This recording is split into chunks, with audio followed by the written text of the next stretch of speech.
안녕하세요.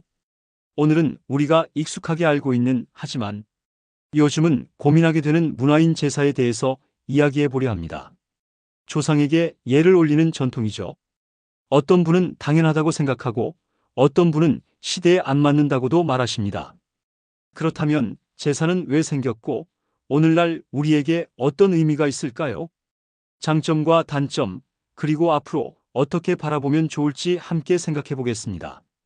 먼저 제사는 조상에 대한 감사와 예의에서 출발했습니다. 우리가 오늘 이렇게 살아가는 데는 부모님, 할아버지, 그리고 그 위 조상들의 수고가 있었기 때문이죠. 이 마음을 형식으로 나타낸 것이 바로 제사입니다. 특히 조선시대에는 유교의 영향을 받아 조상 숭배 문화가 강하게 자리 잡았습니다. 명절이나 조상의 기일에 음식을 차리고 절을 올리는 의식은 단지 형식이 아니라 가족을 하나로 묶는 역할을 했습니다.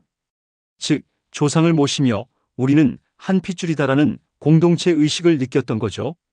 자, 이제 제사가 우리에게 주는 긍정적인 부분들을 살펴보겠습니다. 첫째, 가족이 모일 수 있는 시간입니다. 요즘은 바쁘고 각자 사느라 가족끼리 얼굴 보기 참 어렵죠. 그런데 제사를 핑계로라도 한 번쯤 모이면 얼굴도 보고 안부도 묻고 밥도 함께 먹을 수 있습니다. 이게 사실 제사보다 더 중요한 시간이 되기도 합니다. 둘째, 전통과 문화를 자연스럽게 이어줍니다. 아이들은 제사상을 보면서 자연스럽게 우리 음식, 예절, 그리고 가족 이야기를 듣습니다. 할머니가 하던 말을 엄마가 하고 나중에 내가 또 하게 되겠죠. 이런 문화적 전승은 단순한 의식 이상으로 큰 의미가 있습니다. 셋째, 조상에 대한 감사함을 되새길 수 있습니다. 비록 만나본 적 없는 조상일지라도 그분들이 있었기에 내가 있고 우리가 있다는 것을 기억하게 해줍니다. 마음속으로 고맙습니다. 한마디 하는 것. 그게 제사의 본질입니다.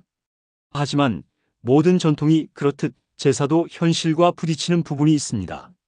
첫째, 준비가 너무 힘들다는 점입니다. 차례상 음식, 언제부터 준비하셨는지 아시죠?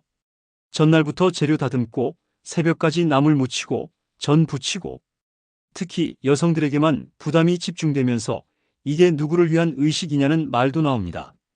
둘째, 비용도 만만치 않습니다. 명절이면 시장 물가가 확 오르죠. 게다가 제사 음식은 종류도 많고 정성도 많이 들어가야 한다는 부담 때문에 과소비로 이어지는 경우도 있습니다. 형제간에 돈을 어떻게 나눌지로 갈등이 생기기도 하고요. 셋째, 세대 간 인식 차이가 큽니다. 어르신 세대는 무조건 지켜야 할 전통으로 여기지만 젊은 세대는 불필요한 형식으로 받아들이는 경우도 많습니다. 그래서 가족 내에서도 제사를 꼭 해야 해 하는 대화가 오가기도 합니다. 이런 인식 차이는 갈등의 씨앗이 될 수 있습니다. 이런 이유들로 인해 요즘은 제사를 간소화하거나 새로운 방식으로 바꾸는 가정이 많습니다. 예를 들어 예전처럼 음식을 다 갖추지 않고 간단한 밥과 국, 과일 정도만 올리는 집도 있고요. 절 대신 묵념으로 대신하거나 지방을 쓰지 않는 경우도 있습니다. 또 바쁜 자녀 세대를 배려해서 낮에 제사를 지내거나 돌아가신 날이 아닌 가까운 주말로 옮기기도 합니다. 심지어는 화상통화로 함께 제사에 참여하거나 온라인 제사 시스템을 이용하는 경우도 생겼습니다. 이렇게 바뀌어가는 제사의 모습은 전통을 지키면서도 실용적인 방향을 찾아가는 노력으로 볼 수 있겠죠. 결국 제사의 핵심은 형식이 아니라 마음입니다. 꼭 음식을 잔뜩 차려야만 조상께 예를 다하는 건 아닙니다. 조상을 기억하고 감사한 마음을 표현하는 방식은 시대에 따라 사람마다 달라질 수 있습니다.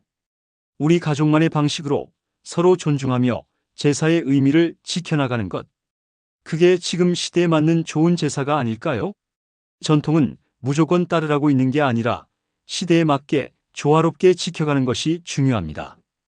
오늘은 제사의 장점과 단점을 함께 살펴보았습니다. 제사는 분명 소중한 전통이지만 가족 구성원 모두가 편안하고 공감할 수 있어야 진짜 의미가 있는 것이겠죠? 여러분은 제사에 대해 어떻게 생각하시나요? 여러분의 소중한 의견 댓글로 남겨주시면 함께 나눌 수 있어 기쁠 것 같습니다.